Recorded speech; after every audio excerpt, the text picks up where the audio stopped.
business is God's design for his people to create wealth. Entrepreneurship. One of the reasons why Jewish people are so rich is because they believe that. But a lot of Christians got their ideology from Catholicism about money, from Catholicism, which is a descendant of Roman mythology and Greek mythology. And so they bought into all these lies that the Bible never taught. Interestingly enough, just in case y'all wondering, like, what is he talking about? Well, what is the physical substance that represents wealth and has since the beginning of time? What is it? Gold. So I was walking through my house one day and I thought to myself, I wonder how many times gold is mentioned in the first book in the Bible. Because another principle is not just the law of context, but also the law of first mention. One of the things about God you have to understand is that he does not change. In order for him to change, you'd have to learn something that he didn't know. And he can't learn something that he didn't know, so he has no reason to change. Are y'all tracking? Now, we have to change, because there's a lot of stuff we don't know. And when I find out something new that I didn't know, now I got to do something different than I've been doing so I can get something different than I've been getting. But God don't have to do that. And so, the law of first mention states, whatever God's original design for a thing was, that, or whatever, however God first used something in the Bible, that's his original design for that thing.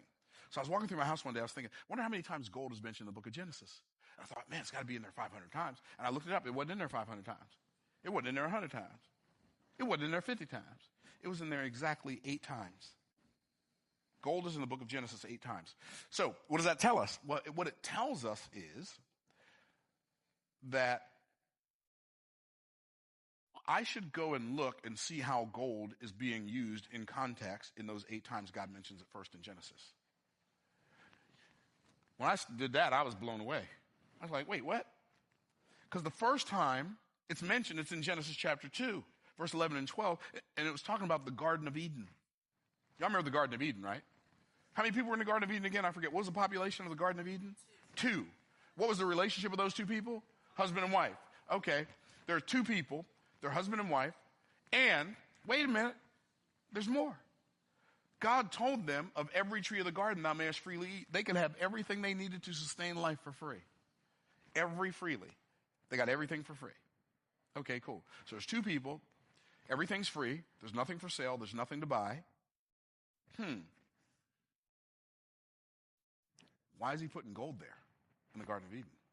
Here's what it says. There's gold in that land. The gold of that land is good. Why is there gold in the Garden of Eden if there's nothing to buy? They don't have anything to spend it on.